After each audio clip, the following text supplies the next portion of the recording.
That bag doesn't belong up here with the real passengers' luggage. I'll remove it myself if I have to." Amelia Dawson's words cut through the cabin like a knife, her eyes deliberately avoiding James Whitfield's gaze as she gestured dismissively toward his carry-on. What Amelia didn't know was that in exactly 36 hours, this single act would not only end her career, but transform an entire airline from the inside out. And the man standing before her, the one she'd deemed unworthy of basic courtesy, held the pen that would sign or strike Atlantic Airways' future. The air in the cabin shifted. Several passengers glanced up, then quickly away, that instinctive aversion to witnessing someone else's humiliation. A collective holding of breath as if the recycled cabin air itself could sense the weight of what was unfolding.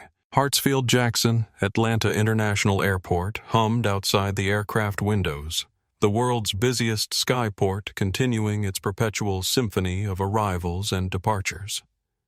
Inside Flight 527, however, a more consequential journey was beginning, one that would redefine the invisible boundaries of dignity that exist in the narrow aisles and cramped quarters where strangers navigate shared space. In the modern theater of air travel, where humans are sorted by status and squeezed into ever-shrinking seats, the erosion of dignity had become so commonplace that most passengers had learned to expect it. To endure the scrutiny, the suspicion, the subtle and not-so-subtle judgments based on appearance rather than humanity. But sometimes dignity isn't just another item to be carelessly tossed away. Sometimes it fights back. The boarding announcement crackled over the speakers. Atlantic Airways welcomes our premium members and passengers needing special assistance to begin boarding Flight 527 to New York's John F. Kennedy International Airport. And with that ordinary invitation, an extraordinary chain of events was set in motion. James Whitfield stood patiently in the boarding line waiting for his Zone 2 group to be called. At 43, he carried himself with a quiet confidence that came from years of navigating spaces where he was often the only black face in the room. He wore dark jeans, a charcoal gray cashmere sweater, and comfortable but well-crafted leather boots, practical travel attire that prioritized comfort over making a statement. The only hint of luxury was the Rolex Submariner on his wrist, a gift to himself after closing his first major aircraft leasing deal 7 years ago. To anyone watching, he appeared to be just another passenger, perhaps a professor or mid-level executive. Nothing about his demeanor suggested that he controlled aviation assets worth billions, or that his signature could either secure or sink fleet expansion plans for multiple major airlines. And that's exactly how James preferred it. As founder and CEO of Horizon Aviation Capital, James had built a reputation as one of the most influential behind-the-scenes players in commercial aviation. His company specialized in aircraft leasing arrangements that helped airlines maintain modern fleets without the crippling upfront costs of purchasing planes outright. It was a complex relationship-driven business that few understood and even fewer mastered. James took a sip from his reusable water bottle, mentally reviewing his agenda for London. The upcoming negotiations with Atlantic Airways were particularly significant. The airline was looking to extend leases on their existing wide-body fleet while adding several new aircraft to support their ambitious expansion plans. Without favorable terms on these leases, their entire strategy would collapse. The airline executives didn't know it yet, but James was inclined to offer them exceptionally good terms provided their operational standards met his expectations. These unannounced quality assurance flights had become something of a tradition for James. Before finalizing any major deal, he would fly the airline as an ordinary passenger, observing everything from customer service to operational efficiency. He never pulled rank or revealed his position. The insights gained from these anonymous journeys had saved him from several potentially disastrous partnerships over the years. Now boarding Zone 2 for Atlantic Airways Flight 527 to New York, announced the gate agent. James joined the line, boarding pass and ID in hand. As he scanned his documents at the gate, the agent barely looked up, offering a perfunctory, "Have a nice flight," before turning to the next passenger. The jetway stretched before him, that liminal space between ground and sky. James always found something poetic about these transitional corridors suspended between departure and arrival, briefly belonging neither here nor there. It reminded him of his own life journey navigating between worlds where he was simultaneously insider and outsider. At the aircraft door, a young Hispanic flight attendant greeted passengers with genuine warmth. "Welcome aboard," she said, her name tag identifying her as Gabriela Ramirez. Her smile reached her eyes, a rarity in customer service these days. "Thank you," James replied with a slight nod, returning her smile. He proceeded down the aisle, scanning row numbers. His seat 8C was an aisle seat in the main cabin, not business class, not basic economy. James deliberately selected these middle-tier seats during his observation flights, believing they provided the most authentic perspective on how an airline treated its average customers. As he approached his row, James noticed another flight attendant, older, with perfectly coiffed blonde hair and a rigid posture, directing a passenger struggling with an oversized bag. There was something performative about her efficiency, a sense that her helpfulness was more for show than genuine assistance. Her name tag read, Amelia Dawson, Senior Flight Attendant. James made a mental note of her demeanor, but continued to his seat without comment. This trip to London wasn't just another business journey. The outcome of his negotiations would impact thousands of jobs and potentially reshape Atlantic Airways' future. But before he could commit to that partnership, he needed to know what kind of company he was really dealing with, not just in boardrooms, but in the everyday experiences of their passengers. Little did he know that this routine observation flight was about to become much more than a standard evaluation. Amelia Dawson had started her shift that morning with the familiar sense of weary irritation that had become her baseline emotion over 12 years of flight service. At 39, she considered herself a guardian of standards in an industry that, in her view, had grown dangerously lax. She'd joined Atlantic Airways when appearance requirements were still strictly enforced and customer accommodation had clear limits. Now, with every passing year, she watched with mounting dismay as the airline relaxed dress codes, softened language policies, and increasingly catered to what she privately called the entitlement generation. "Coffee stain," she muttered to herself, spotting a small brown mark on her otherwise immaculate navy uniform sleeve. Amelia ducked into the forward galley, retrieving a stain removal pen from her personal kit. The tiny imperfection vanished with a few precise strokes. Perfect appearance was non-negotiable in Amelia's personal rulebook. The Atlanta to JFK route was typically filled with business travelers who, in Amelia's experience, fell into two categories: the genuinely important people who belonged in premium cabins, and the aspirational types who didn't quite fit. Over the years, she'd developed what she considered an unerring instinct for distinguishing between the two. It was an unwritten part of her job, she believed, to maintain the integrity of these boundaries. 12 customer complaints had been filed against her in the past 18 months. None had advanced beyond initial review. Amelia knew exactly how to phrase her responses, always citing safety protocols, company policies, or cabin management necessities. The system protected her, and she protected the system. It was a comfortable arrangement. "Gabriela, please ensure all Zone 1 passengers are settled before we begin Zone 2. Amelia instructed her junior colleague with barely concealed condescension. Gabriela Ramirez, 26, and only 8 months into her flight attendant career, nodded politely. "Yes, of course," she replied, her slight accent making Amelia inwardly cringe. Gabriela had quickly become popular with both passengers and crew for her genuine warmth and problem-solving abilities, facts that Amelia found vaguely threatening. "And remember, overhead bins are for approved carry-ons only," Amelia added unnecessarily. "Not for coats, small bags, or oversized items." Gabriela nodded again, suppressing a sigh. She'd memorized the policies, as Amelia well knew. This was just another reminder of the hierarchy between them.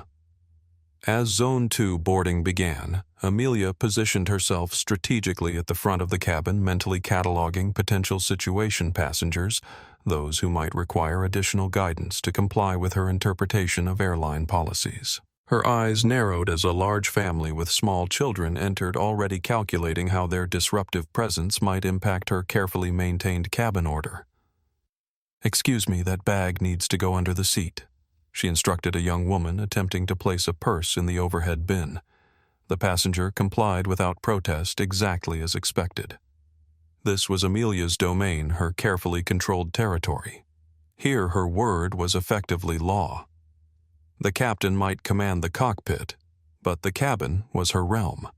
Every flight was an opportunity to reinforce this authority, especially with those passengers who, in her estimation, needed to be reminded of their place. As she surveyed the boarding process, Amelia noticed a black man in casual attire entering the aircraft. Something about his relaxed demeanor instantly registered as a potential disruption to her sense of order. He wasn't being loud or breaking any rules, but his comfortable confidence somehow felt like a challenge. She watched him closely as he made his way down the aisle, already calculating how to assert her authority if the opportunity presented itself. Minutes earlier, she had warmly welcomed a white businessman in a rumpled suit to first class, even helping him stow his clearly oversized bag. Now her eyes narrowed at James's standard-sized carry-on, measuring not its dimensions, but the worth she assigned its owner. Another day, another flight, another chance to ensure everyone stayed in their proper place. James moved efficiently through the narrow aisle toward his seat, careful not to bump other passengers with his roller bag. The Boeing 737's interior was standard blue seats, beige overhead bins, the artificial cool of recycled air. A family with small children was settling into the row ahead, the parents performing the familiar choreography of distributing snacks and toys while strapping wiggling bodies into seatbelts. As James reached row 8, he noticed that the overhead bins above were already filling up. He spotted a space a few rows ahead that would easily accommodate his standard-sized carry-on. He moved forward, lifted his bag, and was about to place it in the bin when he felt a presence behind him. "Excuse me." Amelia's voice cut through the ambient cabin noise. "That's not your assigned bin space." James turned, meeting her gaze with calm neutrality. "Good afternoon. The bins above my seat are full. I'm just using the available space here."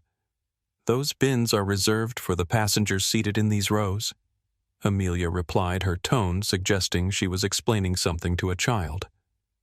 "I understand," James said evenly, "but as you can see, there's plenty of room and other bins are full."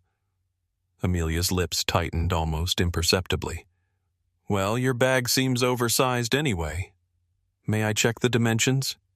James raised an eyebrow slightly, but maintained his composure. "It's a standard carry-on that I've flown with dozens of times, including on Atlantic Airways. It meets all the posted requirements." He could have mentioned that he'd personally approved the purchase of several dozen aircraft currently in Atlantic Airways' fleet. He could have noted that the company's CEO had called him just yesterday to discuss refinancing options. But that wasn't James's style. He believed in the dignity of anonymity, in observing the true character of people and organizations when they didn't know they were being watched. "Looks too large to me," Amelia insisted, her voice growing louder. Several nearby passengers glanced up from their pre-flight routines, sensing conflict. "You'll need to check it gateside. I'm happy to demonstrate that it fits perfectly in the sizer at the gate if there's an actual concern," James offered reasonably. He pulled out his phone. "I also have the airline's official dimensions saved here if you'd like to check." Amelia's expression hardened. "Sir, you're holding up the boarding process. Either check the bag or stow it under the seat in front of you."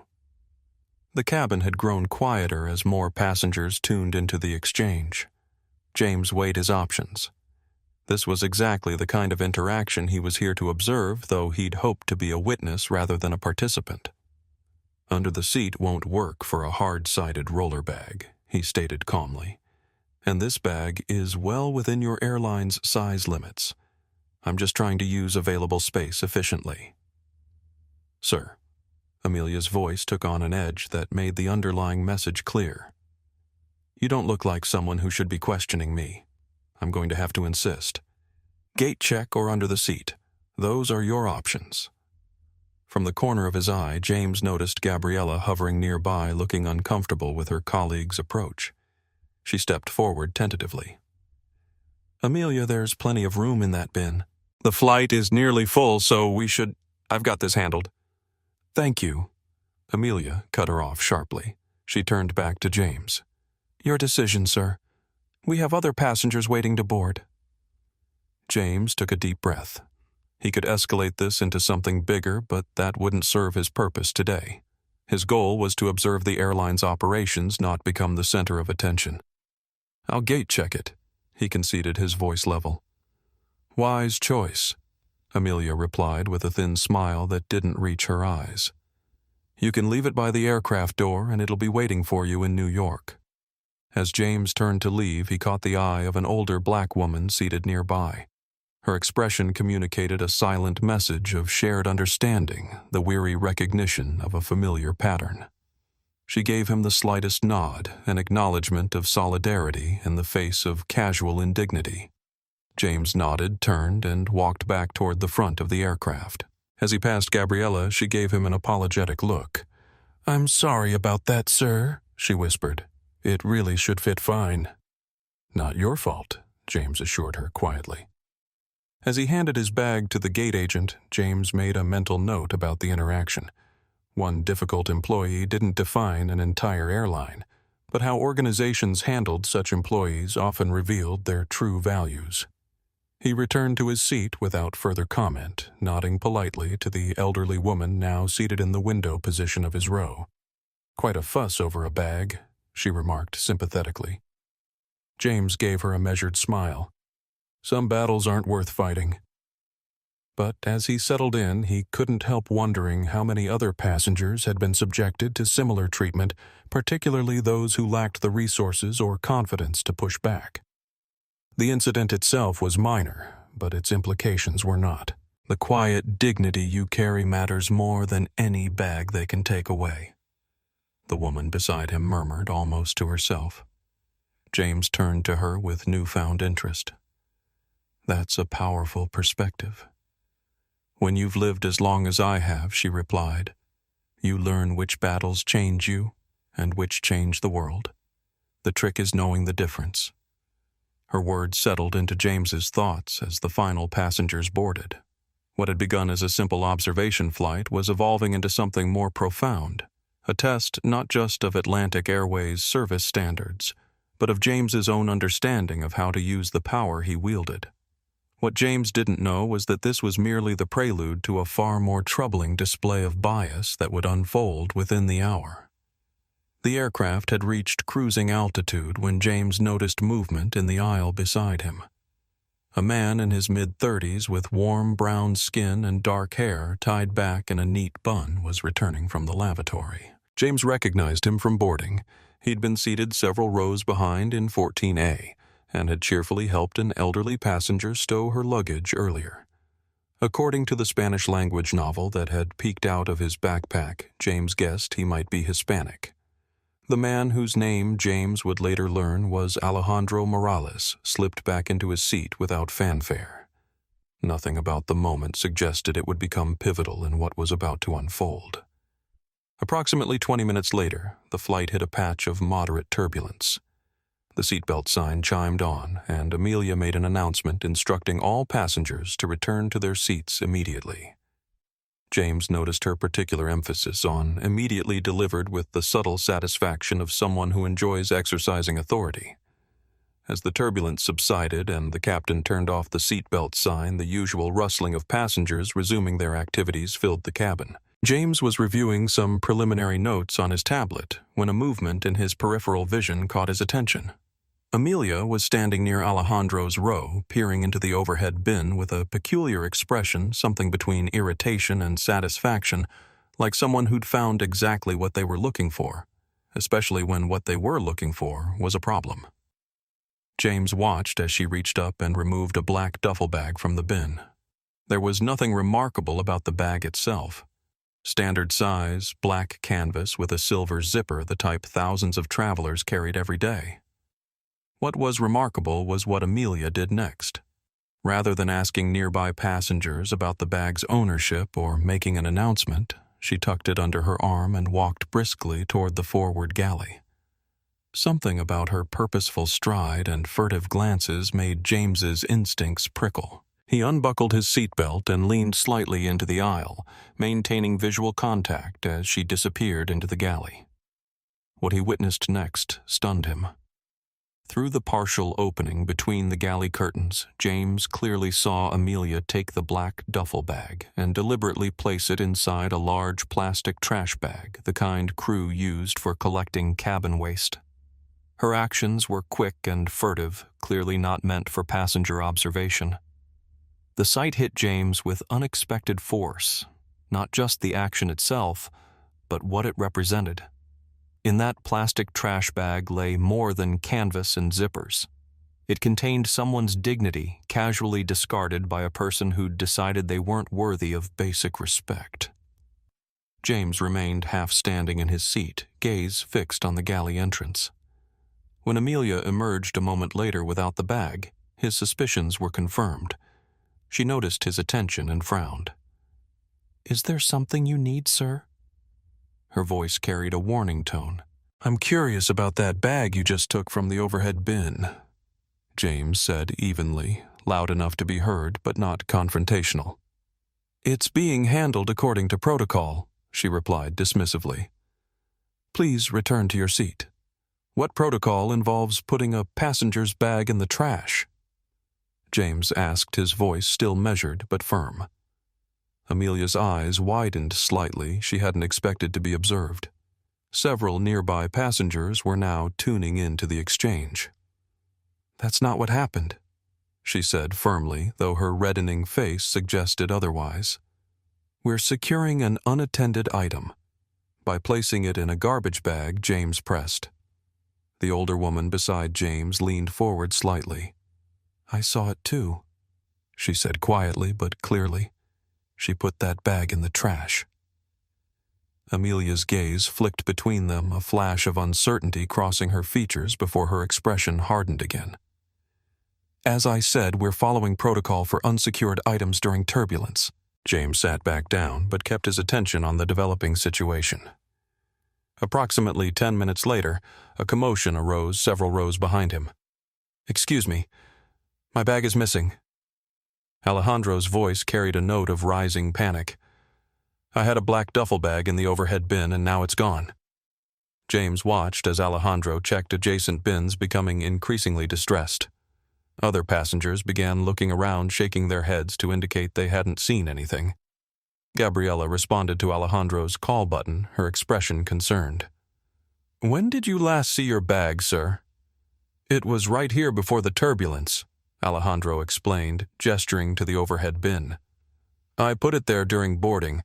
It has my laptop work documents, everything including a birthday gift for my mother. Let me check with my colleague," Gabriella offered, moving toward the galley where Amelia was deliberately focusing on arranging beverage cups.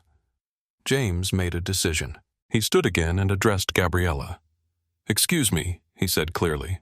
"I saw what happened to that bag." All eyes turned to him.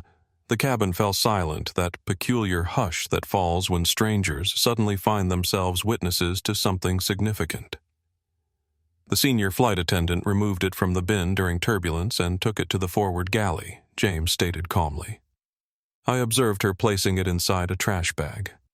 A ripple of murmurs spread through the cabin. Alejandro's face registered shock, then anger. "Is this true?" he demanded, looking from James to Gabriella to Amelia, who had emerged from the galley with a defensive posture. "Sir, please lower your voice," Amelia said to Alejandro, ignoring James completely. "If your bag was removed, it was because it was unattended and potentially a security concern." "Unattended?" Alejandro's voice rose in disbelief. "I was in my assigned seat except for a 3-minute bathroom visit during which we hit turbulence." Amelia's jaw tightened. "Passengers are responsible for their belongings at all times. That doesn't explain why it would be put in the trash, James interjected, his voice remaining measured but firm. That's not standard protocol for handling passenger property. Phones were rising now, recording the confrontation. A business traveler across the aisle whispered to his seatmate, "This is outrageous." The tension in the cabin was palpable.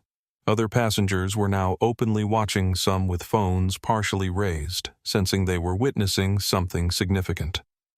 "I want my bag back. Now." Alejandro's demand was reasonable but unyielding. Amelia glanced around, clearly calculating her options. The situation was rapidly escalating beyond her control. With visible reluctance, she turned to Gabriella. "Check the forward galley," she instructed curtly. Gabriella hurried to the front, returning moments later with the black duffel bag, now slightly smudged from its time in the trash bag. She handed it directly to Alejandro with a deeply apologetic expression. "I am so sorry about this, sir," she said sincerely. Alejandro immediately unzipped the bag, checking its contents with visible anxiety. His laptop documents and a small gift box appeared intact, though the bag itself now bore a coffee stain on one side. "Why was my property thrown in the trash?" he demanded, looking directly at Amelia. "I deserve an explanation." Amelia's face had hardened into a mask of authority under threat. "Your bag was unsecured during turbulence. It was temporarily removed for safety reasons." In the trash, Alejandro's incredulity was echoed in the expressions of nearby passengers. "It was a temporary holding location," Amelia insisted, doubling down rather than acknowledging the inappropriate action. James observed the exchange with growing concern. This was no longer about customer service deficiencies or minor policy overreach. What he was witnessing spoke to deeper, more troubling patterns. "That's not standard procedure for handling passenger belongings." James stated, his voice quiet but carrying authority that seemed to surprise Amelia. "And I think you know that. Sir, you've been disruptive since boarding." Amelia turned on him. "Please stay out of matters that don't concern you." Actually, an older woman spoke up from across the aisle. "I saw it too. She definitely put that bag in the trash, not in any secure location." Murmurs of support rose from several passengers. The collective witness was becoming impossible to dismiss. A middle-aged white man in a business suit stood up from his seat. "I've flown over 2 million miles and I've never seen an airline throw a passenger's belongings in the trash. This is completely unacceptable." Amelia's face flushed with anger. "This is ridiculous. I was following protocol for unsecured items."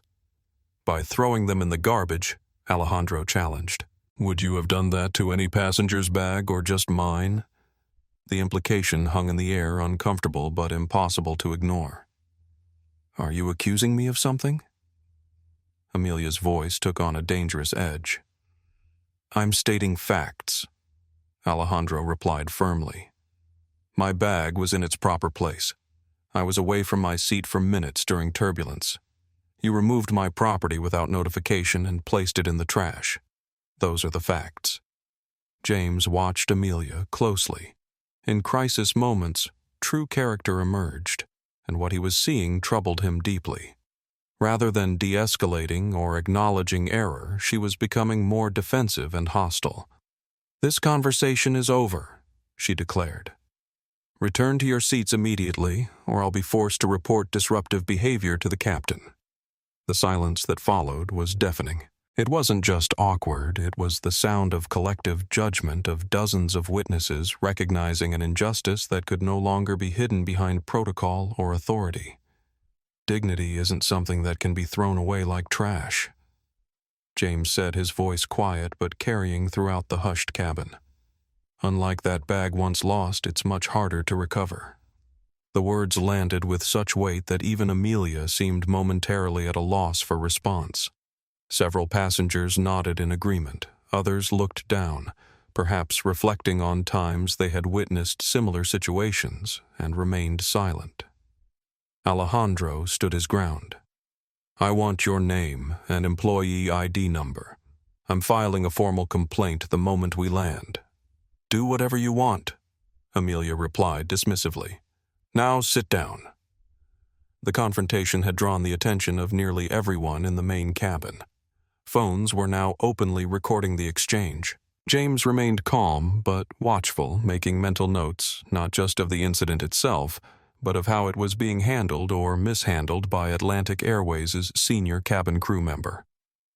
Gabriella stepped forward clearly, trying to salvage the situation.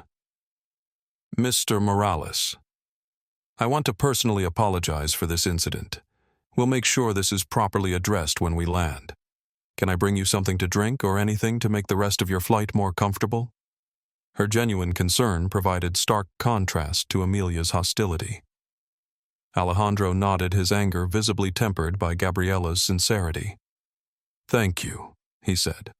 Water would be good. As the immediate tension began to dissipate, James caught Alejandro's eye and gave him a subtle nod of support. Their shared moment of silent acknowledgement carried the weight of a familiar experience, the recognition of dignity under assault, and the quiet solidarity of standing firm against it. For the remaining hour of the flight to JFK, an uneasy calm settled over the cabin. But beneath that superficial peace, James knew that something significant had transpired, something that demanded response rather than passive observation. The flight that had begun as a routine evaluation had transformed into a test of values, not just for Atlantic Airways, but for James himself. The descent into JFK International Airport brought a tense silence to the cabin of Flight 527. The usual rustling of passengers gathering belongings and preparing for landing seemed subdued, overshadowed by the incident that had unfolded at 35,000 feet. James remained in his seat, outwardly calm but inwardly calculating his next steps. As the aircraft's wheels touched down with a gentle bump, James unlocked his phone and opened a secure messaging app. His longtime executive assistant, Vanessa Powell, had already sent several updates about his London meetings, but those now seemed secondary to the situation at hand. Need documentation on our current lease arrangements with Atlantic Airways forwarded to my email immediately, James typed. Also, current contract negotiation terms for upcoming agreement. We'll explain later. Vanessa's response came within seconds. On it. Everything okay? Evaluating that now, James replied. Also need contact information for their executive customer service department. The plane taxied slowly to the gate, the captain's voice announcing local time and weather conditions in the practiced monotone of someone who had delivered the same script thousands of times. As passengers began to stand and retrieve their belongings, James noticed Amelia stationed near the forward exit, her posture rigid and expression tightly controlled. She was avoiding eye contact with passengers, particularly Alejandro, who was still seated several rows behind James. Gabriella, however, was moving through the cabin offering assistance and making genuine connections with departing travelers. The contrast between the two flight attendants couldn't have been more striking, one wielding authority like a weapon, the other offering service with authentic humanity. James remained seated, allowing other passengers to deplane first. This gave him an opportunity to observe the aftermath and potentially connect with Alejandro. As the cabin gradually emptied, he saw his chance. "Excuse me, James," said, approaching Alejandro as he prepared to exit. "I wanted to check if you're all right after what happened." Alejandro looked up, recognition crossing his features. "You're the one who saw her take my bag," he stated rather than asked. "Thank you for speaking up. I might never have known what really happened otherwise." "No one should be treated that way," James replied simply. "I'm filing a complaint," Alejandro said, his voice reflecting both determination and fatigue. "For whatever good that will do." James nodded. "I'd like to give you my contact information if that's all right. I witnessed the whole thing and would be willing to provide a statement if needed." Alejandro looked momentarily surprised by the offer, then grateful. They exchanged information quickly as the final passengers filtered past them toward the exit. "I appreciate this," Alejandro said. "Most people just look away." "Too many do," James agreed. "Good luck with your mother's birthday celebration."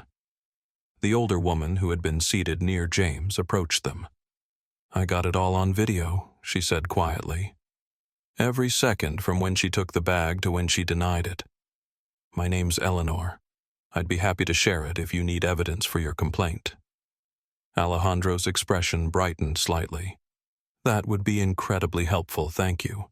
They quickly exchanged contact information, forming an impromptu alliance against the injustice they'd witnessed. As they approached the aircraft door, Amelia stood with the forced smile of someone performing professionalism rather than embodying it. "Thank you for flying with Atlantic Airways," she recited mechanically, her eyes sliding past them without real acknowledgement. James paused briefly. "I'll be submitting a report about today's flight." He said his tone neutral but clear. "Both the concerning incidents and the exemplary service provided by your colleague." For a fleeting moment, uncertainty flickered across Amelia's face, the first crack in her armor of authority. Then her expression hardened again. "That's your right, sir," she replied dismissively. "Have a nice day." In the jetway, Alejandro turned to James. "I need to run to make my connection to Boston, but thank you again. I'll be in touch." As Alejandro hurried ahead, James walked deliberately through the terminal, his mind already mapping out the next phase of his response. The incident itself was troubling enough, but Amelia's reaction, the doubling down, the dismissiveness, the clear lack of accountability, suggested something deeper than an isolated employee problem. His phone buzzed with an incoming message from Vanessa documents sent to your secure email. Atlantic Airways executive contacts included. London team is expecting confirmation about tomorrow's meeting by 5 p.m. EST. James checked his watch.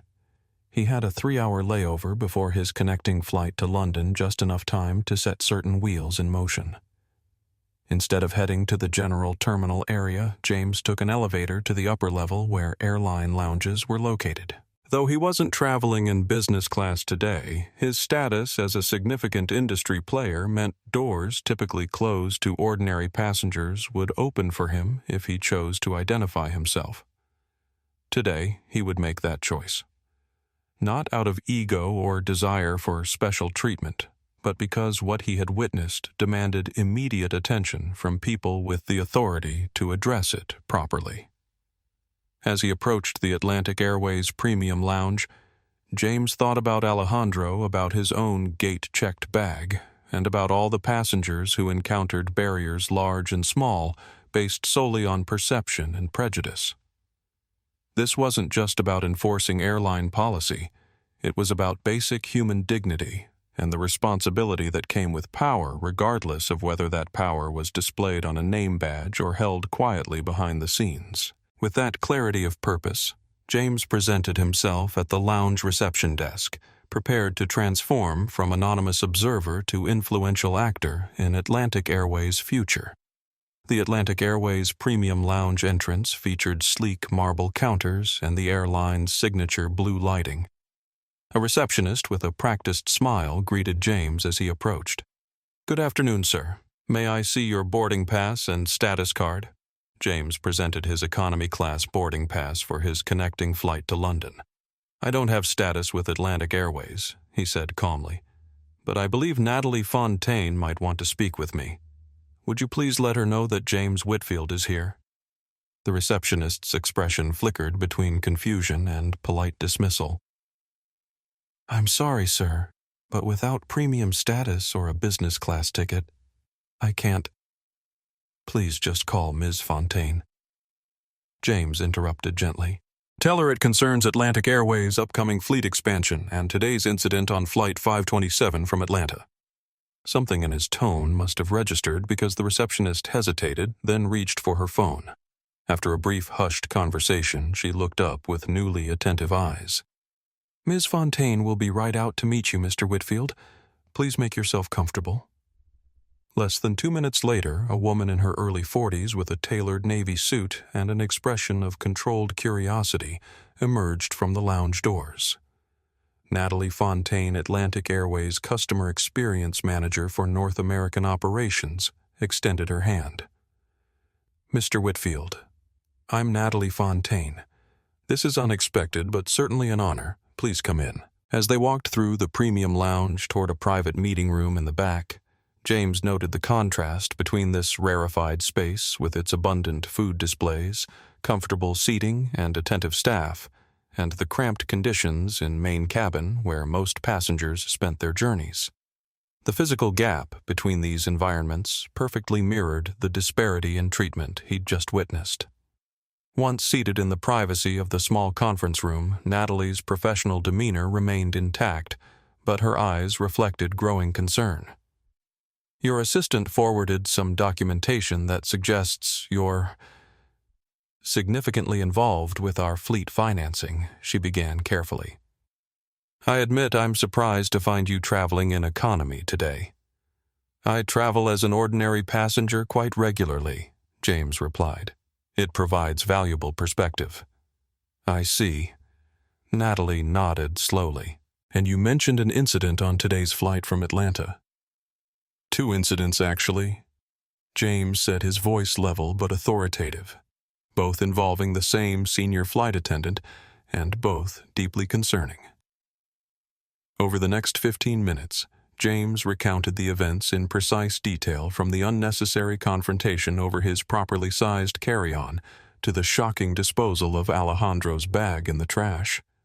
He described Amelia's defensive response when confronted her refusal to acknowledge wrongdoing and her thinly veiled hostility toward both men. Natalie listened intently, her expression growing more troubled with each detail. She took careful notes, occasionally asking clarifying questions. "This is extremely disturbing," she said when James finished. "I want to personally apologize for your experience. This behavior is completely unacceptable and contrary to our service standards." I appreciate that James responded, but I'm less concerned with apologies than with action. What happens next matters more than acknowledging what's already happened. Natalie straightened in her chair. "We have clear protocols for incidents like this. Ms. Dawson will be placed on administrative leave pending a full investigation. We'll gather statements from other crew members and passengers, review any available documentation." "Let me be clear about something," James interrupted calmly. "I'm not just reporting this incident as an inconvenienced passenger. I'm raising it as someone who has a significant stake in Atlantic Airways' future." He pulled out his tablet and opened the documents Vanessa had sent. "As you can see, my company currently holds leases on 17 aircraft in your fleet. We're scheduled to discuss extending those agreements and adding 5 new wide-body jets at tomorrow's meeting in London, a deal worth approximately $2.8 billion over 12 years. The color drained slightly from Natalie's face as she processed the implications. I wasn't fully aware of the scope of our relationship. Few people are James acknowledged. I prefer it that way. It allows me to see organizations as they truly are, not as they present themselves when they know they're being evaluated." He leaned forward slightly. "What I witnessed today speaks to something deeper than one employee's poor judgment. It suggests a culture where such behavior can occur without immediate correction from colleagues or supervisors. And that concerns me greatly as I consider our ongoing partnership." The subtext was clear. The aircraft lease negotiations now hung in the balance. Natalie took a deep breath. "Mr. Whitfield, I assure you this incident doesn't reflect our values as an organization. Ms. Dawson's actions were completely out of line with our policies and training." "Yet they happened," James countered. "And based on her confidence in acting that way, I suspect they've happened before, perhaps many times, just without someone like me witnessing and speaking up." He paused, allowing the weight of his words to settle. "I'm not interested in punitive measures against one employee. I'm interested in understanding how Atlantic Airways plans to address the underlying issues that allowed this situation to develop in the first place." Natalie nodded slowly, recognizing both the seriousness of the situation and the opportunity it presented. "You're right. While we will absolutely address Ms. Dawson's behavior, we need to look at the bigger picture." She straightened her posture, shifting from defensive to proactive. "I'd like to propose a comprehensive approach. Beyond the immediate investigation, we can implement enhanced bias awareness training for all customer-facing staff, strengthen our reporting systems for incidents like these, and establish clear accountability metrics for managers. That sounds promising, James acknowledged. But I'd also like to ensure the other passenger affected today receives proper attention. His name is Alejandro Morales. He had a connecting flight to Boston, so he's probably still in the terminal. Of course, Natalie agreed immediately. I'll have someone locate him and bring him here. He deserves a personal apology and appropriate compensation for his experience. And the junior flight attendant, Gabriela Ramirez James, added. She attempted to intervene and provide proper service despite her senior colleague's behavior. That kind of integrity should be recognized and encouraged. Natalie made a note. I'll speak with her personally. People who uphold our true values, even in difficult circumstances, are exactly who we want to advance within the organization. A knock at the door interrupted their conversation. Natalie's assistant poked her head in.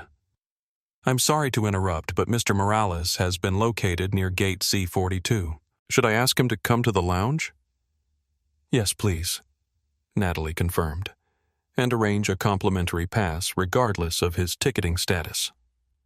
As the assistant departed, James and Natalie continued their discussion, moving from addressing the immediate incident to broader questions about corporate culture, accountability, and the values that truly guided Atlantic Airways beyond their mission statements and marketing materials.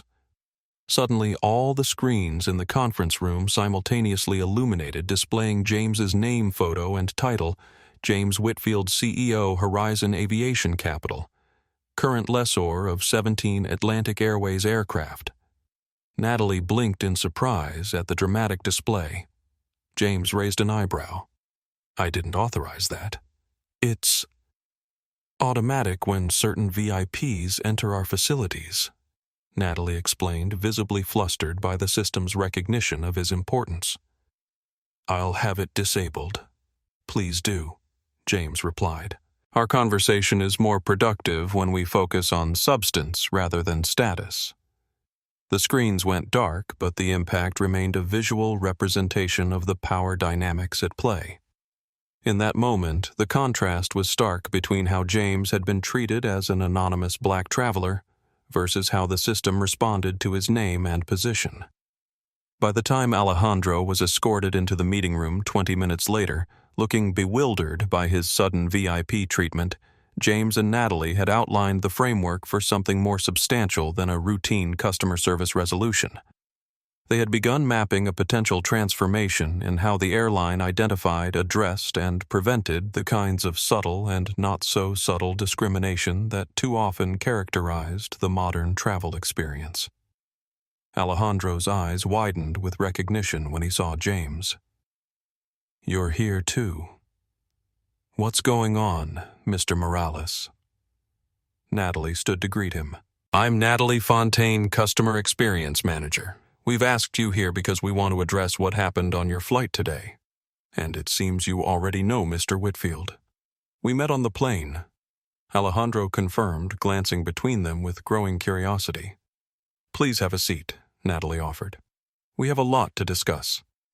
As Alejandro settled into a chair, James caught his eye with a subtle nod that carried an unspoken message. Your dignity matters.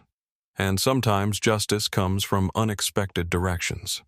The conversation that followed would reshape not just one passenger's experience or one employee's career, but potentially the underlying culture of an entire airline. And it all began because someone chose to see what others ignored and to speak when others remained silent. They put my bag in the trash. Alejandro's voice rose in disbelief as Natalie explained what James had witnessed. I knew it was missing, but in the trash. The private meeting room in the Atlantic Airways lounge had become a space of uncomfortable revelations. Alejandro Morales sat with his recovered duffel bag clutched protectively on his lap, as if afraid it might be taken again. I cannot begin to express how deeply sorry we are, Natalie said, her professional composure momentarily cracking to reveal genuine distress. This behavior is completely unacceptable. Alejandro ran a hand through his dark hair, visibly processing the information. When I couldn't find my bag, I thought maybe another passenger had moved it by mistake. It never occurred to me that a flight attendant would deliberately... His voice trailed off, the full implications sinking in. That's why I spoke up, James explained quietly. What I witnessed wasn't a mistake or misunderstanding. It was a deliberate action. Alejandro turned to James with newfound appreciation. If you hadn't said anything, I probably would have filed a lost item report and never known what really happened. He shook his head. How many other times has something like this happened to passengers who didn't have someone watching out for them? The question hung in the air, uncomfortable but necessary. That's exactly what we need to determine, Natalie acknowledged. Mr. Morales, I'd like to hear about your entire experience today from the moment you arrived at the gate in Atlanta. Every detail matters.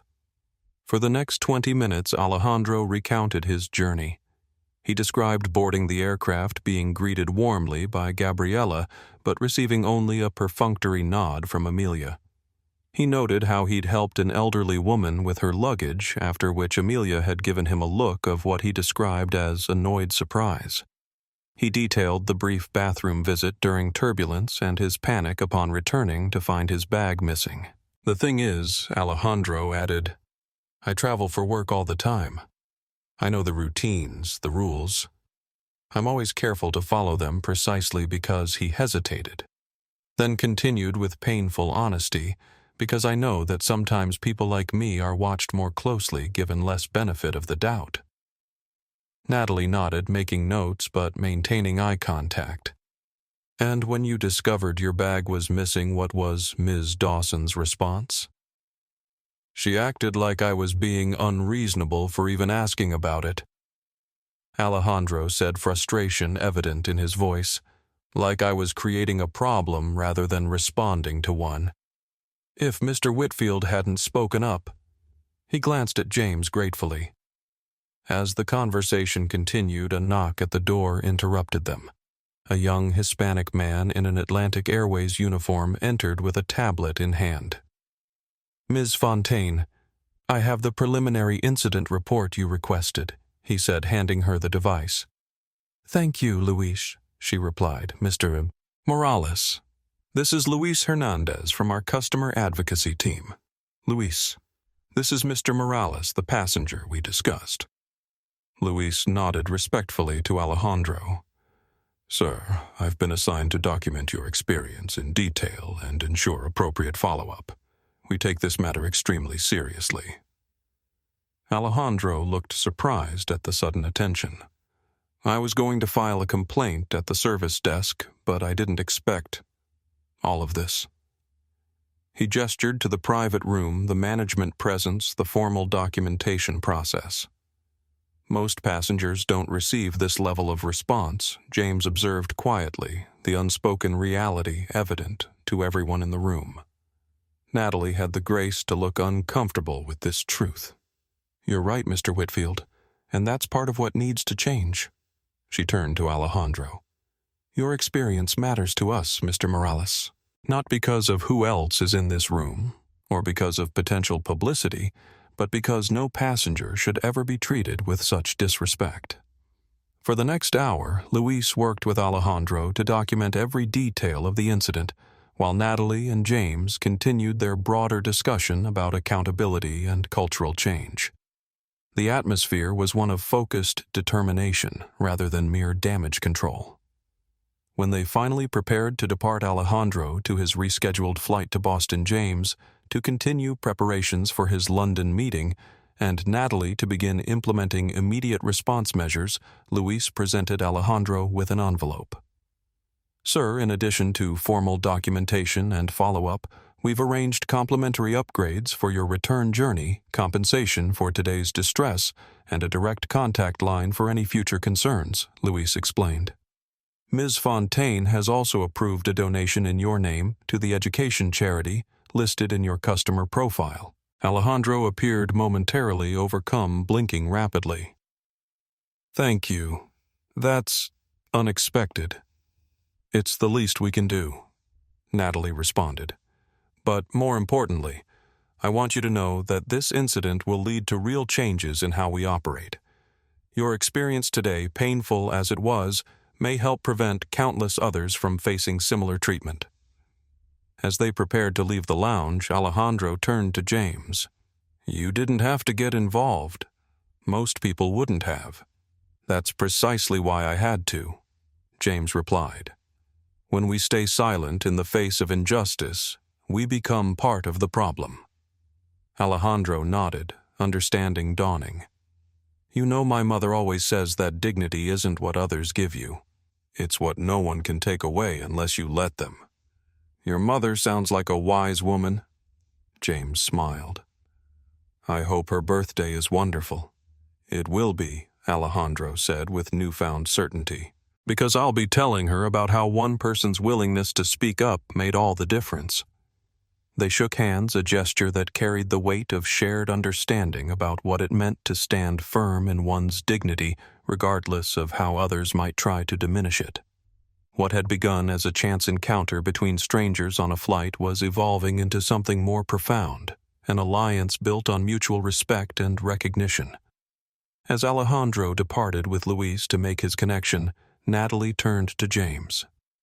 This isn't over, Mr. Whitfield. I hope you'll see meaningful action by the time you return from London. I'll be watching closely, James assured her. Not just for my company's interests, but for Alejandro's and for every passenger who deserves to be treated with basic human respect, regardless of how they look or what cabin they're seated in.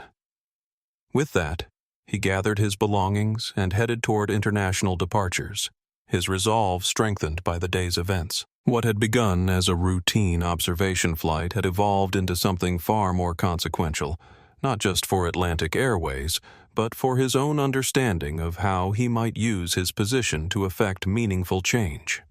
James settled into his seat aboard the Boeing 777, bound for London Heathrow, surprised to find himself in business class despite having booked an economy ticket. Natalie Fontaine's influence, no doubt a gesture that, while appreciated for the additional comfort on the transatlantic journey, underscored the very issues they had discussed in the lounge. The cabin crew greeted him with the polished warmth reserved for premium passengers, attentive but not intrusive, respectful without being deferential. James accepted their offers of pre-departure beverages and hot towels with quiet gratitude, all while noting the sharp contrast between this experience and the main cabin service he'd observed earlier in the day. As the aircraft lifted into the evening sky above New York, James opened his laptop to review the documents Vanessa had sent. The upcoming negotiations with Atlantic Airways had taken on additional dimensions now. What had been primarily a business decision evaluating fleet requirements, financing terms, and operational projections had become intertwined with questions of corporate culture and values. His secure email contained several urgent messages from Atlantic Airways executives, all sent within the past hour. Clearly, word of his encounter with Natalie Fontaine had reached the highest levels of the organization. From Bradley Thompson, CFO, Mr. Whitfield. I've been briefed on today's unfortunate incident. Please be assured this matter has our fullest attention. Looking forward to our productive discussions tomorrow. From Diana Ferris, VP of Fleet Management, deeply troubled by what I'm hearing about your experience today. This doesn't reflect our values or standards. Eager to address this directly during our meeting. James read the messages without immediately responding. Their urgent tone reflected understanding of the financial stakes involved, but he would wait to see if they truly grasped the deeper issues at hand. A flight attendant approached with a glass of water. Mr. Whitfield, the purser, asked me to ensure you have everything you need for a comfortable flight. Thank you. I'm fine for now, James replied with a small smile. As the attendant departed, James reflected on how quickly special treatment materialized when one's importance became known. The same airline that had questioned his right to basic courtesy hours earlier was now falling over itself to ensure his comfort. The irony wasn't lost on him. His mind drifted to an incident early in his career, long before Horizon Aviation Capital had become a major player in the industry. At 32, fresh from securing his first significant investment backing, James had attended an aviation finance conference in Singapore. Dressed in the casual attire he preferred when not in formal meetings, he had attempted to enter the executive lounge area during a break between sessions. "Excuse me," the attendant had said with practiced politeness that did little to mask her skepticism. "This area is for conference speakers and registered executives only." James had presented his credentials, the same VIP badge worn by the white executives who had entered unchallenged moments before.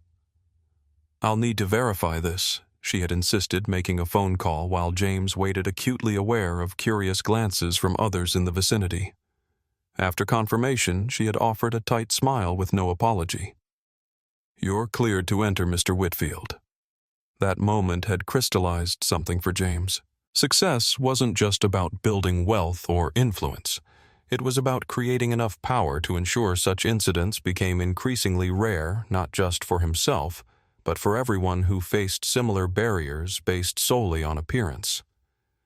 Now at 43, with billions in aviation assets under his control, James rarely encountered such overt challenges. But today's events on Flight 527 had reminded him how little had changed for those without his resources or position. He opened a secure messaging app and sent a note to Vanessa research Atlantic Airways' history of discrimination complaints over the past 5 years. Also identify any internal diversity initiatives or training programs currently in place. Her response came quickly.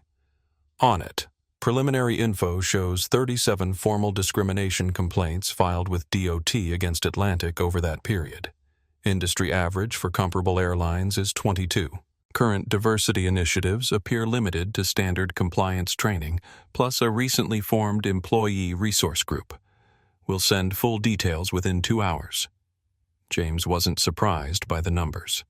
They aligned with his observations about the airline's culture, not overtly discriminatory by policy perhaps, but certainly lacking in the proactive measures needed to prevent incidents like the one he'd witnessed.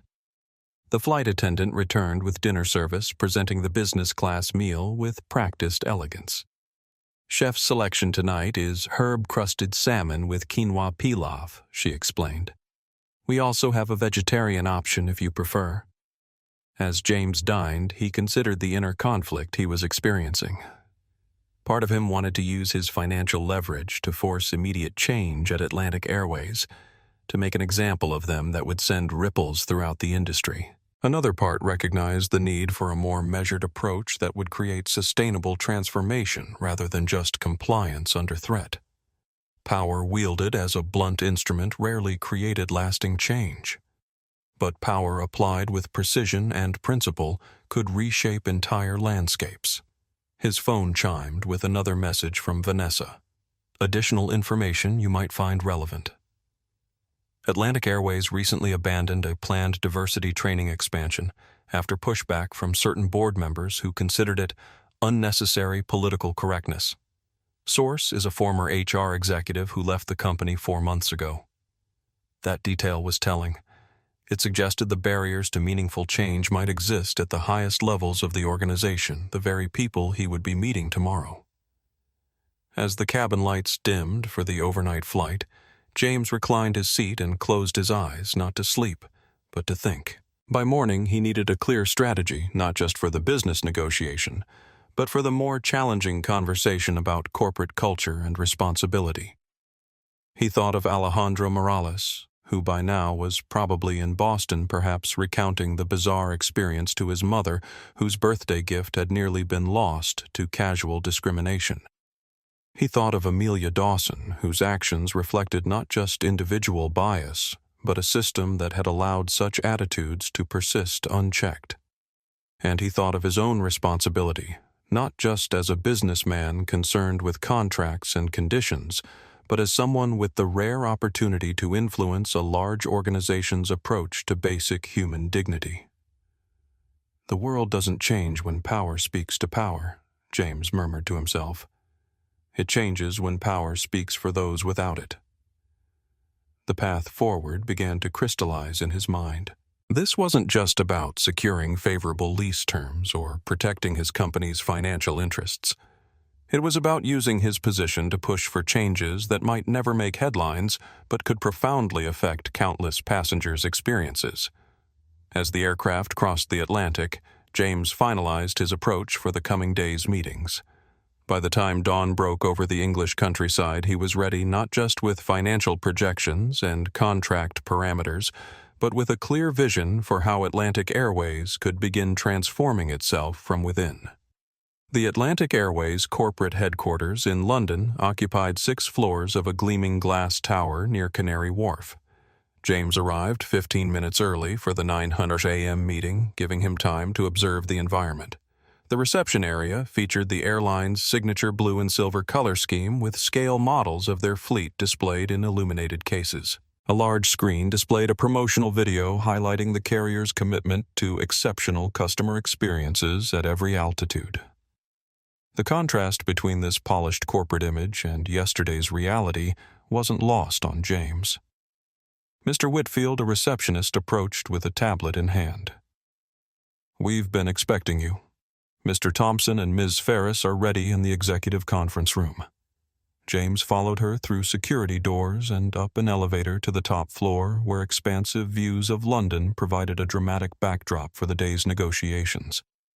The conference room itself spoke of power and prestige, a long mahogany table, ergonomic leather chairs, and state-of-the-art presentation technology. Bradley Thompson rose immediately as James entered. At 58, Atlantic Airways' CFO had the weathered confidence of someone who had survived multiple industry downturns through tough financial management. His firm handshake and direct gaze projected reliability, a quality highly valued in the volatile airline business. "James, welcome," he said with practiced warmth. "I trust your flight was comfortable." "The business class upgrade was unexpected but appreciated," James replied with subtle emphasis. Diana Ferris approached next. The VP of Fleet Management was in her mid-40s with the precision and technical knowledge that came from decades in aircraft operations. Her handshake was equally firm, though her expression carried a hint of wariness. "Mr. Whitfield, thank you for joining us despite yesterday's unfortunate incidents," she said. "I've been fully briefed and want to assure you that we're taking this matter with the utmost seriousness." James nodded acknowledgement without immediately responding, setting his briefcase on the table and taking a seat. The dynamic was already established. They were on the defensive, aware that the financial stakes of today's discussion had been complicated by non-financial concerns. As James settled into his chair, an unexpected dramatic moment unfolded. Every screen in the conference room suddenly illuminated, displaying his name photo and full title, James Whitfield, CEO and founder, Horizon Aviation Capital. Current lessor of 17 Atlantic Airways aircraft. Potential financier of $2.8 billion fleet expansion. The executives froze, caught off guard by the display. For a suspended moment, the room was silent except for the soft hum of the ventilation system. The power dynamics had been made visually explicit in a way that words alone could not achieve. James raised an eyebrow slightly. "I see your system recognizes me." Thompson cleared his throat. Our IT department implemented an automatic VIP recognition protocol. I apologize for the dramatic display." With a few taps on a wall panel, Diana dimmed the screens, but the impact lingered, a visible reminder of James's influence over Atlantic Airways' future. "Before we begin the formal negotiations," Thompson said, sliding a folder across the table, "I wanted to inform you that we've taken immediate action regarding the situation on Flight 527. The flight attendant in question, Amelia Dawson, has been placed on administrative leave pending a full investigation, and we've already initiated contact with the other affected passenger." Diana added quickly, "Customer experience is arranging appropriate compensation and a formal apology." James listened without comment, observing their eager presentation of these preliminary steps. When they finished, he remained silent for a moment longer than was comfortable, allowing the weight of expectation to build. The silence stretched until it became a presence in the room, forcing Thompson to shift uncomfortably in his chair. James simply watched, his stillness more powerful than any words could be. "I appreciate your prompt attention to the specific incident," he finally said, his voice measured.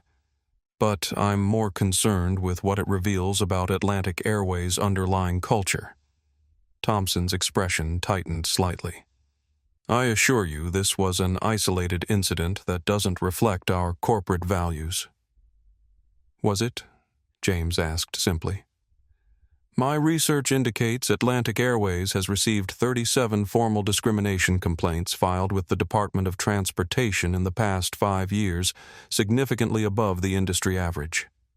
That suggests something more than an isolated incident." Diana and Bradley exchanged surprised glances. They hadn't expected him to come armed with such specific data. "Statistics can be misleading," Diana offered carefully. "The nature of complaints varies widely, and what I witnessed yesterday wasn't ambiguous." James interrupted, his tone remaining conversational but firm. "A senior flight attendant deliberately placed a passenger's personal property in the trash, then lied about it when confronted. When the passenger, who happened to be Hispanic, expressed legitimate concern, she became hostile and defensive rather than apologetic." He leaned forward slightly. More troubling was how comfortable she seemed with this behavior. That suggests an environment where such actions aren't adequately discouraged or addressed. Thompson cleared his throat. "We take all customer complaints seriously, Mr. Whitfield. And I want to emphasize that Atlantic Airways has a strict non-discrimination policy that all employees must acknowledge. Policies are only as effective as their implementation and enforcement," James countered. "I'm more interested in Atlantic Airways' active measures to prevent such incidents than in your retrospective handling of complaints." Diana straightened in her chair. "We conduct standard compliance training for all customer-facing staff, and last year we formed a diversity council among our employees to provide input on inclusive practices." "I'm aware," James nodded. "I'm also aware that a more comprehensive training program was recently shelved after opposition from certain board members who considered it unnecessary political correctness." "Is that accurate?" The executives exchanged another glance, clearly unsettled by his level of information. "There were budget considerations," Thompson offered weakly. James opened his briefcase and removed several documents, placing them carefully on the table. "Let's be direct about the situation. We're here to discuss Atlantic Airways' fleet financing needs, specifically the extension of leases on 17 aircraft currently in your fleet and the potential addition of 5 new wide-body jets." He tapped the top document. "This represents a financial commitment of approximately $2.8 billion over 12 years. It's a substantial investment from my company, and naturally we conduct thorough due diligence before entering such agreements." "Of course," Thompson nodded eagerly, clearly relieved to move toward business matters. "And we're prepared to discuss favorable terms that I believe will satisfy your financial requirements. My due diligence extends beyond financial projections," James continued as if Thompson hadn't spoken. "It includes evaluating the operational culture and values of potential partners. What I witnessed yesterday raises serious questions about whether Atlantic Airways currently meets our partnership standards." The room fell silent as the implications registered. James was essentially suggesting that the multi-billion-dollar deal might be in jeopardy. Diana was the first to recover. "Mr. Whitfield, while I understand your concerns, I hope we can separate an unfortunate, isolated incident from the larger business relationship that benefits both our organizations." James met her gaze directly. "Ms. Ferris, in my experience, there's no meaningful separation between how an organization treats its most vulnerable customers and how it conducts its business affairs. Both reflect the same underlying values and priorities." He turned to Thompson. "I'm still prepared to discuss the lease agreements today, but with an important modification to our standard terms." Thompson leaned forward, tension evident in his posture. What sort of modification? A comprehensive cultural accountability requirement, James stated. The financial terms will now be directly tied to measurable improvements in Atlantic Airways' approach to diversity, equity, and customer dignity across all service levels. He handed them each a document outlining specific requirements, enhanced training programs for all customer-facing staff, accountability metrics for managers, improved tracking and resolution of discrimination complaints, and regular third-party audits of progress. These aren't suggestions, James clarified. They're conditions of the financing agreement. Meeting these benchmarks will result in the favorable terms we've discussed. Failing to meet them will trigger penalty clauses and potentially accelerated repayment requirements. Thompson's face had grown increasingly pale as he scanned the document. This is unprecedented. So was witnessing a flight attendant throw a passenger's belongings in the trash, James replied evenly. Dignity isn't something that can be thrown away like trash. Unlike that bag once lost, it's much harder to recover. His words hung in the air, simple but profound. The executives looked at each other, then back at the document as the full weight of the situation settled over them. We would need to review these requirements with our legal team, Diana said, her tone professional but strained. Of course, James agreed. I'm not asking for an immediate signature, but I am making it clear that any agreement moving forward will include these conditions. He paused, then continued with quiet intensity. This isn't about extracting concessions or exerting leverage. It's about ensuring that the substantial resources my company provides to Atlantic Airways support an organization that treats every passenger with basic dignity, not just those in premium cabins or those who look the part. The room fell silent again, the only sound the gentle hum of the building's ventilation system.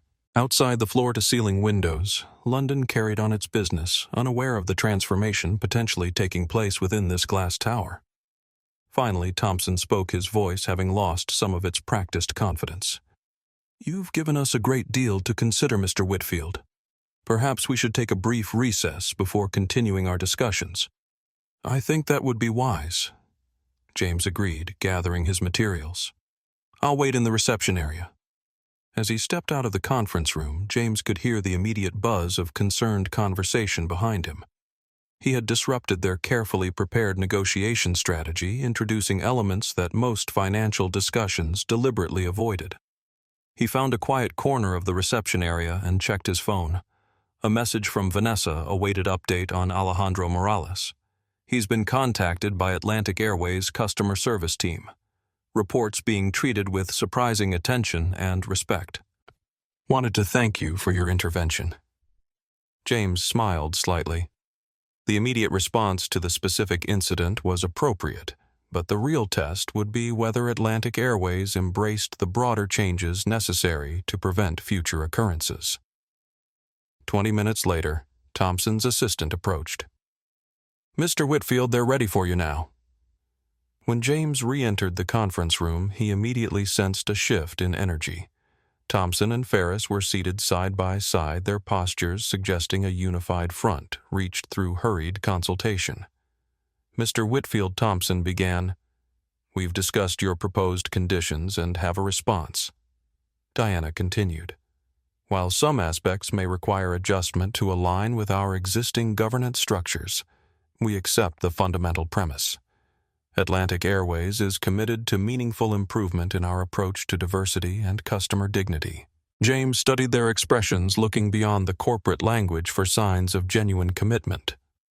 I'm pleased to hear that, but I want to be clear, this isn't about superficial changes or temporary adjustments to secure financing. It's about transformation that becomes embedded in how Atlantic Airways operates at every level. Understood. Thompson nodded. And to demonstrate our immediate commitment, I've just received authorization from our CEO to reinstate and expand the comprehensive training program that was previously shelved. Implementation will begin within 30 days. James nodded, recognizing this as a positive first step. That's encouraging. Now shall we discuss the specific benchmarks and accountability mechanisms? For the next 3 hours, they engaged in detailed negotiations, not just about interest rates and maintenance requirements, but about metrics for measuring progress in staff training, completion, reduction in bias-related complaints, and improvements in customer satisfaction scores across demographic groups. By mid-afternoon, they had reached agreement on the major points. Legal teams would finalize language over the coming days, but the framework was established. Atlantic Airways would receive the favorable financing terms they needed, contingent upon demonstrable progress in creating a more equitable experience for all passengers. As they concluded, Thompson extended his hand. "This wasn't the negotiation I expected, Mr. Whitfield, but I believe it may prove more valuable to Atlantic Airways in the long term than mere financial terms. The most important negotiations often take us in unexpected directions," James replied, accepting the handshake. Diana Ferris stepped forward. "Before you go, I'd like to say something personally." Her professional demeanor softened slightly.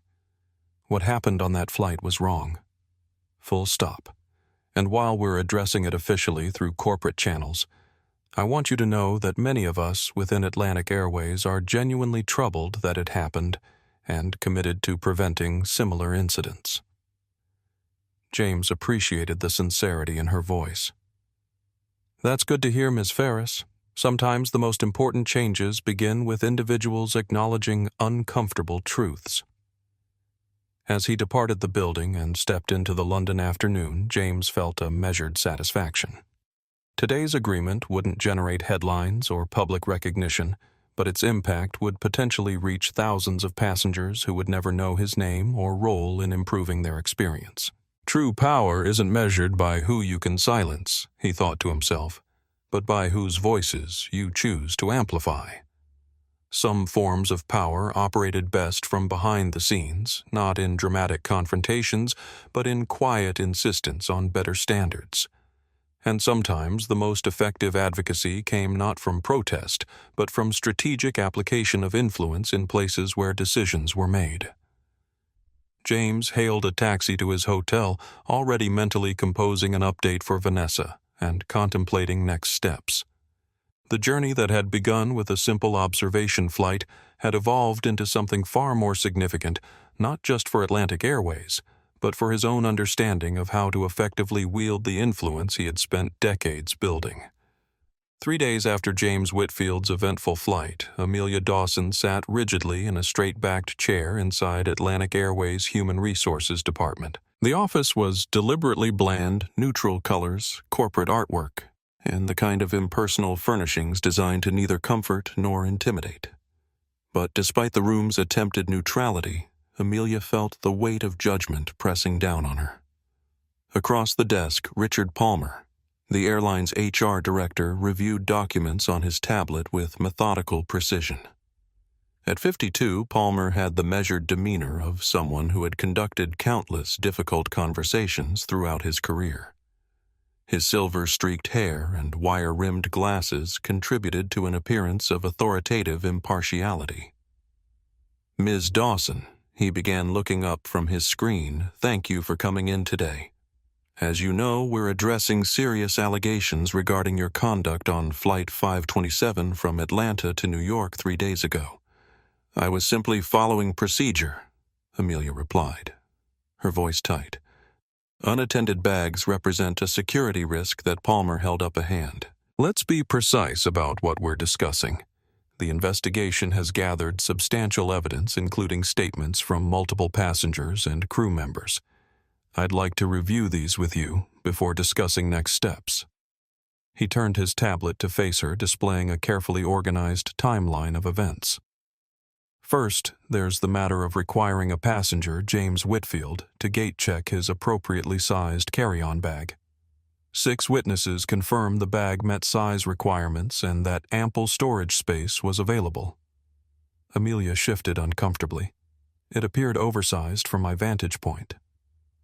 Next, Palmer continued without acknowledging her explanation.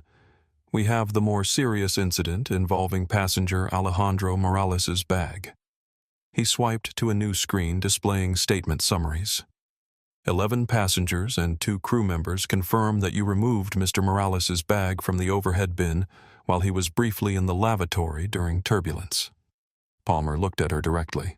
Most significantly, 3 witnesses, including Mr. Whitfield, observed you placing the bag in a trash receptacle in the forward galley, not in a secure location for unattended items as specified in our procedures manual. Amelia's face flushed. That's an exaggeration. I temporarily placed it aside while Ms. Dawson Palmer interrupted gently but firmly. We have video. He turned the tablet again, playing a brief clip obviously captured by a passenger's phone. The footage clearly showed Amelia placing the black duffel bag into a large trash bag, her furtive glances confirming she knew this action was inappropriate. The blood drained from Amelia's face as she watched herself on screen. Her own actions, played back to her with unflinching clarity, suddenly looked different from this new perspective. Not the justified actions of a professional maintaining standards, but the petty power play of someone targeting a passenger based on appearance. Additionally, Palmer continued when confronted about the missing bag. You initially denied knowledge of its whereabouts, then claimed it was being handled according to protocol.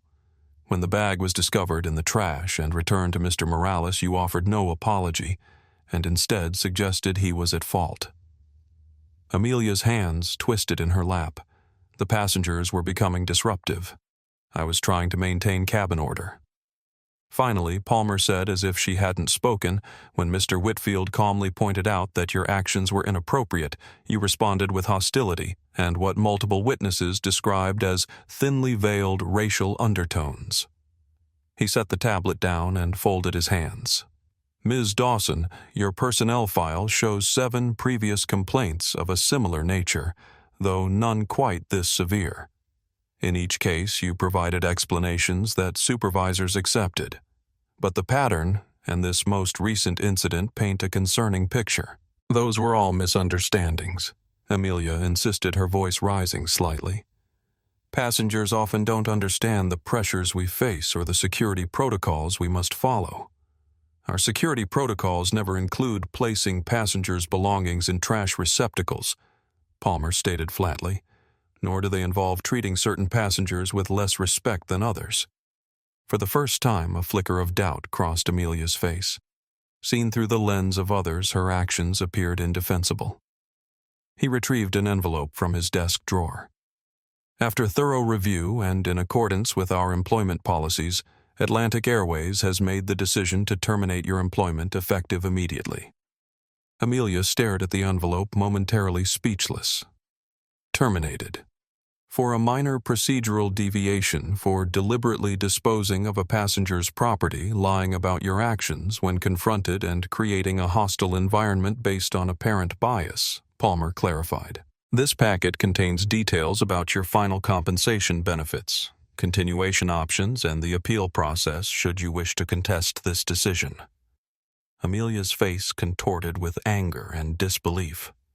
This is about that Whitfield person, isn't it? Who is he anyway? Some executive's friend? Palmer maintained his professional demeanor. The decision is based on evidence from multiple sources and your documented history of similar incidents. Mr. Whitfield's statement was certainly considered, as were those of other passengers and crew members, including your colleague Gabriela Ramirez. Amelia's voice cracked. She reported me too. Ms. Ramirez provided a factual account when asked. Palmer replied neutrally, as did the purser and captain. Something in Amelia began to crack the careful shell of justification she had built around her actions. For a fleeting moment, she saw herself not as she had always imagined, but as others experienced her, not the protector of standards, but the enforcer of arbitrary rules applied selectively based on her own biases. Amelia's shock gradually transformed into smoldering resentment. 12 years I've served this airline. 12 years of perfect attendance, working holidays, covering extra shifts, and you're throwing me away because of one passenger complaint. This isn't about service duration, Palmer said quietly. It's about conduct that violates our most basic standards for how we treat our customers and one another. He stood, signaling the meeting's conclusion. Security will escort you to collect your personal belongings. Your company credentials have been deactivated. The finality of it struck Amelia like a physical blow. As security personnel appeared at the door, the reality of her situation began to sink in. Her career, the identity she had built over 12 years, was over, not because of a major safety violation or criminal act, but because of how she had treated people she deemed unimportant. 2 days later, after cycling through stages of denial, anger, and desperate bargaining, Amelia sat in her apartment surrounded by job search websites and unanswered emails to industry contacts. Her attempts to secure references from former supervisors had been met with polite deflection. Her calls to the Flight Attendants Union had yielded sympathetic but ultimately unhelpful advice about moving on and learning from the experience. Through persistence and the help of a former colleague, Amelia had managed to obtain James Whitfield's contact information. She stared at the number on her phone screen finger hovering over the call button. What would she say? That he had ruined her career? That she deserved another chance? That she hadn't meant any harm? After 3 false starts, she finally completed the call. Each ring increased her anxiety until, unexpectedly, he answered. James Whitfield speaking. Amelia's prepared speech evaporated. This is Amelia Dawson, from the flight from Atlanta, the flight attendant. A brief silence followed, then James's measured voice. I recognize the name. What can I do for you, Ms. Dawson? They fired me, she said, emotion making her voice unsteady. 12 years with Atlantic Airways, and they terminated me because of what happened on that flight. I see James replied, his tone neutral but not unkind. Did you know this would happen? Amelia demanded, anger seeping into her voice. When you reported me, did you know they would fire me over one mistake? Was it one mistake, Ms. Dawson? James asked quietly. The question hung in the air between them, forcing Amelia to confront the pattern that had led to this moment. For the first time, she began to see her actions not as isolated incidents, but as manifestations of deeply held assumptions about who deserved respect and who didn't. I was just doing my job, she insisted, though. Her voice lacked its earlier conviction. Maybe I was a bit harsh sometimes, but that's what it takes to maintain standards. You don't understand the pressures we face. I understand that you deliberately placed a passenger's personal property in the trash, James replied evenly. That goes beyond harshness. It reflects a fundamental disregard for someone's dignity. It wasn't about Amelia began, then stopped herself. She had been about to deny any bias, but something in James's calm certainty made the denial stick in her throat. Had she treated Alejandro differently because of how he looked? Would she have put a white businessman's bag in the trash? The questions were uncomfortable, the answers even more so. After a moment, James spoke again.